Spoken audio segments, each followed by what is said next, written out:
Crito is one of Plato's relatively short dialogues, but it shows us how he, or at least how Socrates, would answer an interesting question. Is it ever right to fight injustice with more injustice? This piece begins with Socrates in his prison cell, after being tried for corrupting the youth and worshipping false idols. He has been sentenced to death and will soon face execution. His friend Crito comes to visit him after bribing the guards.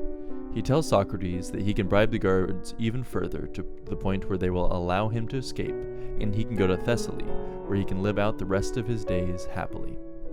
Crito even begs him by saying that it's wrong for Socrates to abandon his sons, and that Socrates' death would harm Crito because it would look like he was incapable of saving his friend, which would harm his reputation.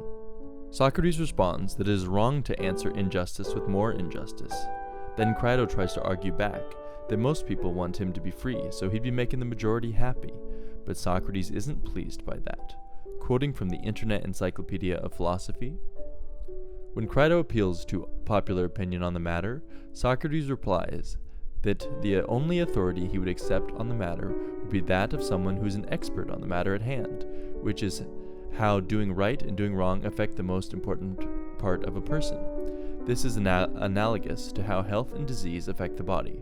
Socrates is looking for an expert who is analogous to a doctor, whose specialty is moral health and corruption. In the absence of such an expert, however, he must make up his own mind.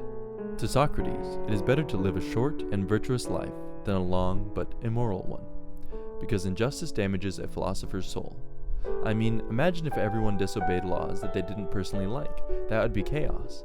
A state cannot exist if we don't respect laws. This opens up a number of questions, such as, shouldn't citizens be allowed to disobey unjust laws? And can a citizen disobey a just law that is being executed unjustly, such as the fact that it may be right to have a law that murderers be executed, but what if someone who isn't guilty loses a trial for murder and faces execution? Is it just for them to try to escape before that execution? Socrates says that the philosopher is bound to the law like a dancer to music. Even if he is wronged by men, the law is just, and if he doesn't like the law, then he needs to try to change it through political means, not break it.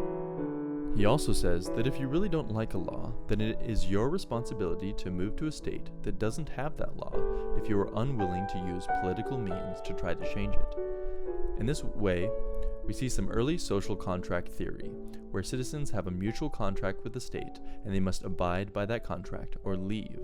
This dialogue gives us a better understanding of Socrates' philosophy, which really focuses on avoidance of injustice and not just doing what is just.